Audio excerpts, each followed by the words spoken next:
feeling that has to come through our heart, my brothers and sisters, is love of Allah. Allah subhanahu wa ta'ala is not to be worshipped only out of fear, only out of understanding, His glory subhanahu wa ta'ala. No. Also out of love. Do we love Allah?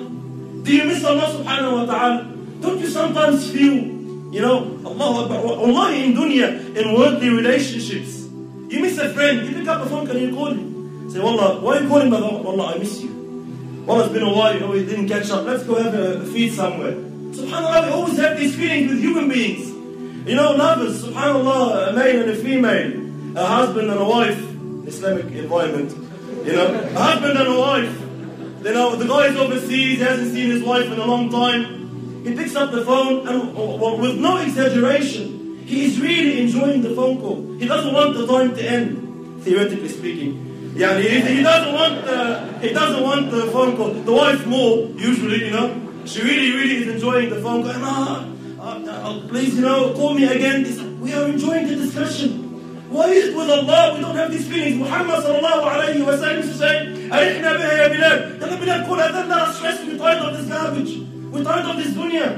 Buying, selling, market, wife, kids, husband, all this, the trouble. Rasul wanted to be with Allah.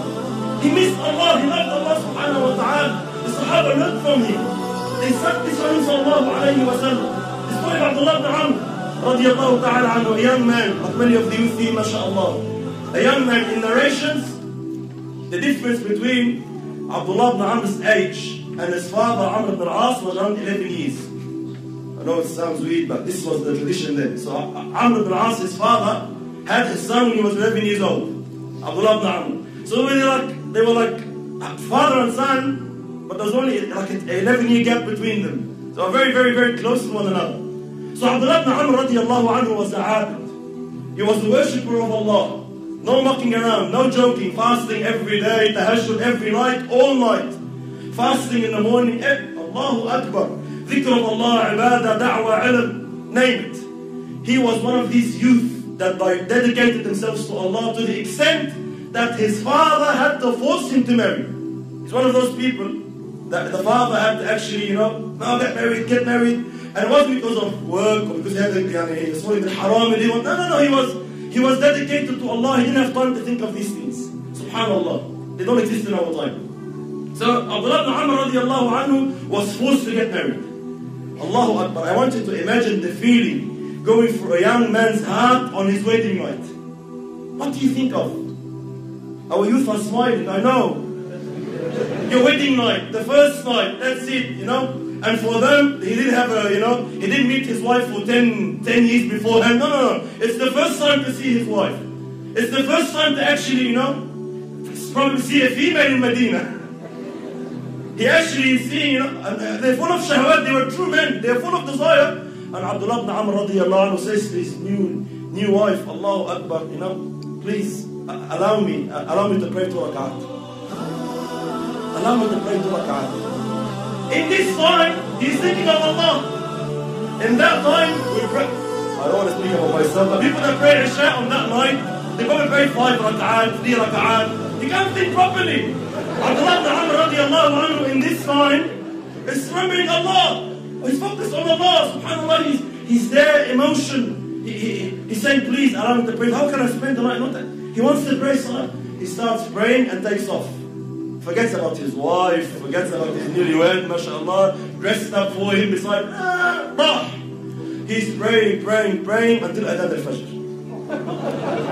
He forgets his wife in the first wedding night till Fajr. And then Fajr time comes, he's not going to miss his fasting because he's newly married. No way! He goes, sorry, tomorrow, inshallah. Next day, same thing. Allow me to pray 2 rak'at. Forgets again. 3rd day, same thing. Forgets again. 3 days, the wife is there, he's there, nothing happened. SubhanAllah, Amr ibn al-As, the father, comes. He wants to check on his daughter-in-law.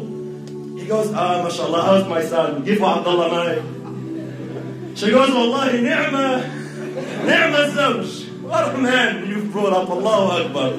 لم يفتش لنا كنفا ولم يطأ لنا فراشا. I don't know, I'm still in bed waiting, nothing happened. So Abdullah ibn Amr ibn al-As grabs grabs his son from his, he grabs him from his abaya and takes him to Muhammad and says, deal with this guy, I can't deal with him anymore. So Muhammad says to him, no, you fast one day on, one day off, you don't pray tahajjud all night, a portion of the night you pray, a portion you sleep, your family has a right, your wife has a right, Deen has a right. He gives him the balance. But look at them, forget about the story. The man forgot his wife because of salat. Have you ever forgot anything because of salat? Anything. Anything in your life. Did you forget anything in your life because of salat? We forget salat, yes. I mean salat, I don't know, ruku, sujood, 1 rak'ah, 2 rak'ah, yes. But did you ever forget something because of salat? Very, very rare. So my brothers and sisters, it's all about this love. If I love Allah, it's an opportunity. Allah is speaking to me. I'm talking to Allah subhanahu wa ta'ala. Take it, grasp it. How much time is left? Huh? No, Allahu Akbar. So subhanallah, these feelings, they have to go for the heart.